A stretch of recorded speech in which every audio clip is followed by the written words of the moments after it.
Hi guys! Magandang umaga! Welcome back po dito sa Gandara Soy Channel for Showbiz Update. Ang tatalakayin nga natin ngayon at pag-uusapan mga kakimpawi patungkol po dito sa mahalagang kaganapan sa buhay nila Kim and Paolo, lalo na po sa Taiwan mga kakimpaw.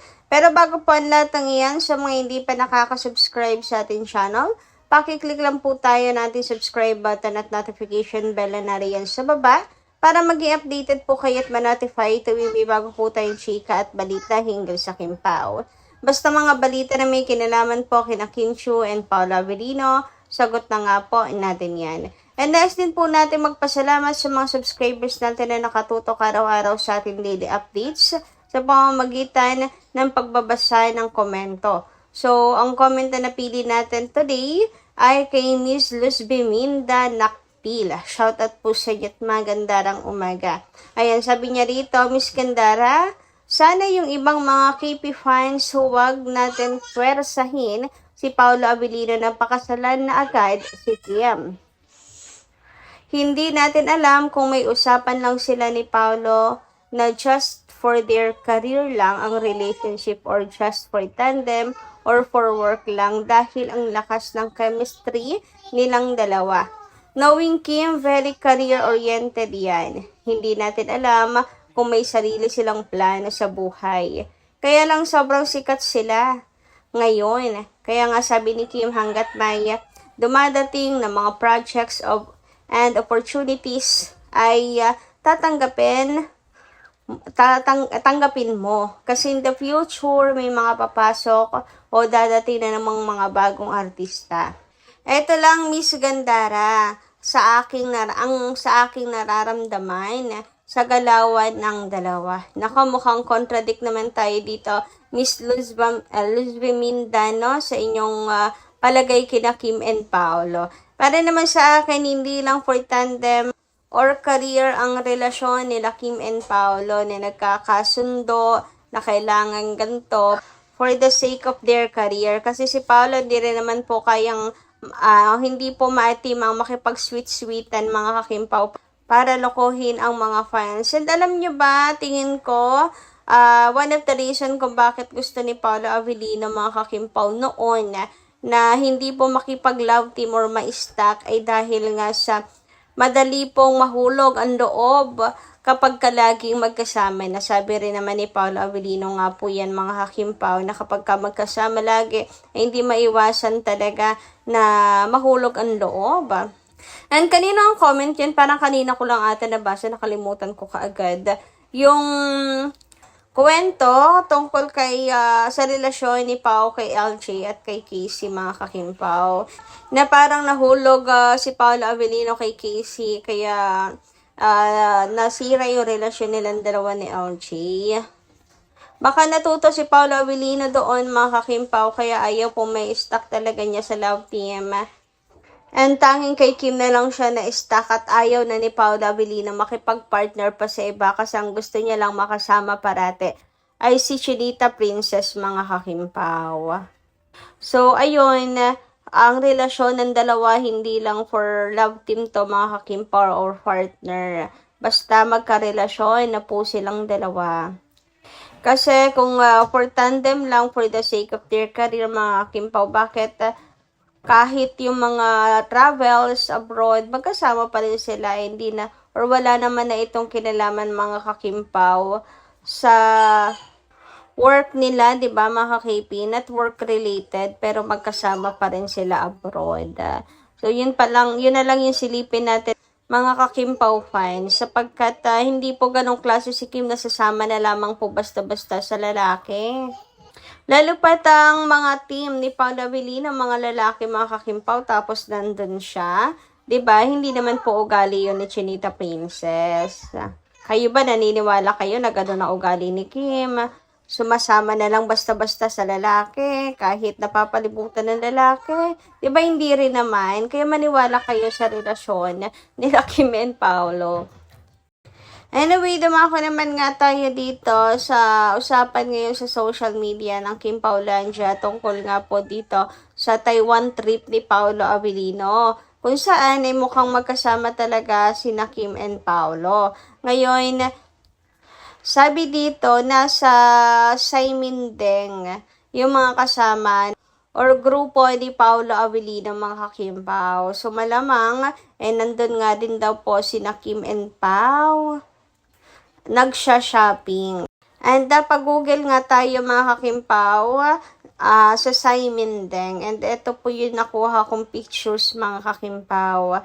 Ayan o. Diba ito rin po yung picture or dito rin nagpa-picture yung kasama or grupo ni Paolo Avellino na pumunta po ng Taiwan. Ito, mga kakimpaw o. Diba yun na yan din yun? O diba yung background, same na same, mga kakimpaw. So, sa Saimindeng pala sila. Ayan, mukhang nag-shopping nga po sila doon. Sinulit ang bakasyon, mga kakimpaw. So, may pangbubuking ang grupo ni Paolo Avellino kung nasaan sila. And mukhang nagsha-shopping ang magjasawa, mga kakimpaw.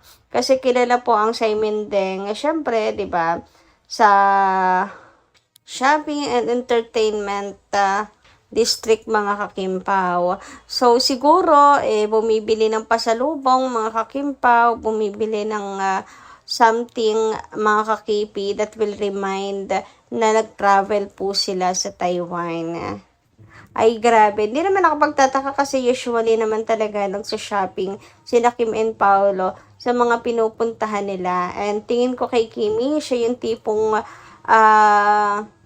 binibigyan ng reward ang sarili, lalo na kapag may mga new achievements siya sa buhay or bago siya doon sa lugar, mga kakimpaw. Pwedeng kahit hindi bago, basta may mabili lang po siyang something for herself na deserve naman ni Chinita Princess, di ba, mga kakimpaw? And afford naman niya.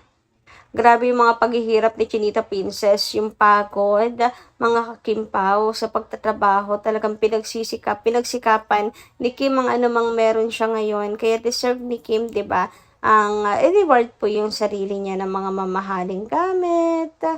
And dahil ba kasama niya si Paolo Avellino, malamang, mga kakimpaw, treat yan ni Papi sa kanya. Anyway, sabi naman dito ni Ma'am Juanita Reyes, sa panahon ngayon, iba na ang mga babae. Pero meron din namang maayos, kaunti na nga lang ang makakaiwas dyan si Paolo.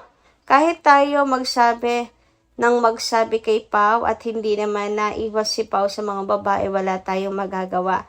Ngayon, pag umiwas si Paolo, talagang mahal niya si Kim at papagkakatiwalaan at karespeto talaga si Pao. Love you, Kim Pao. Alam niyo, Miss Juanita, umiiwas naman si Paolo. Yun nga lang, marurumi ang utak ng ilan pong mga silosang fans. I mean, tulad dun dati, si Paolo, nilagay na niya yung kamay niya sa kanyang likuran para hindi hawakan si girl. Pero dahil andun pa rin, may babae pa rin sa paligid ni Pao, nagsiselos pa rin. Di ba malinaw naman na pag-iwas yun ni Paolo, pero wala pag selosa talaga, mga kakimpaw. Mas selosa pa sila kay Kimi. So, umiiwas naman si Paolo. Kailangan lang natin na i-appreciate ang bawat na ginagawa ni Paolo Avellino para makaiwas, mga kakimpaw, sa mga girls. Hindi naman kaya ni Paolo Avellino na pumunta sa isang lugar na walang kababaihan, mga kakimpaw, diba? Ikulong nyo na lang kaya si Paolo, charot. Anyway, sabi naman ni Ma'am Nenit Escutin, shout out. Kim Pao forever. Huwag nating gawan pa ng intriga sina Kim and Paolo. Sila na talaga habang buhay. Kung sino man kayong papansin kay Paolo, maghanap na lang kayo ng iba dyan. Huwag na kayo manggulo. Kaya nga super dami naman siyang iba, mga kakimpaw. Hindi lang naman si Paolo ang gwapo sa mundo. Hindi lang naman si Paolo Avellino ang matalino sa mundo. 'Di ba? I mean, madami pa naman siyang iba. Huwag na nilang kunin or guluhin or manggulo pa sa relasyon nilang dalawa ni Kim. Samantala, sabi naman ni Ma'am Leticia Rupin, I don't think wala na ang Becky. Malalim ang pinagsamahan nila. Ibang tao lang ang gumagawa ng issue. If there's a misunderstanding, I'm sure Kim and Bella will talk about it and iron it out. Basta wala nang makikialam na outsider except Angge perhaps. God bless them. God bless the three of them. Thank you so much, Ma'am Leticia Rubine. And I agree, mga kakimpaw. Dapat silang tatlo po mag-usap-usap patungkol po dito. And kung naniniwala kayo na wala pong problema, or wala na ang Becky, sana nga magdilang anghel kayo, Ma'am Leticia. Pero hanggang ngayon, sobrang tahimik pa din at may basihan ang mga issues, mga kakimpaw.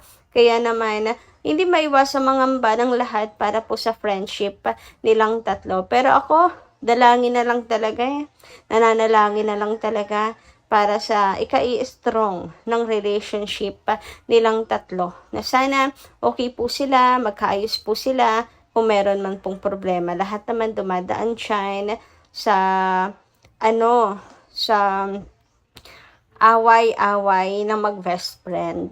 Anyway, hanggang dito lang muna ang ating update. Guys, thank you so much.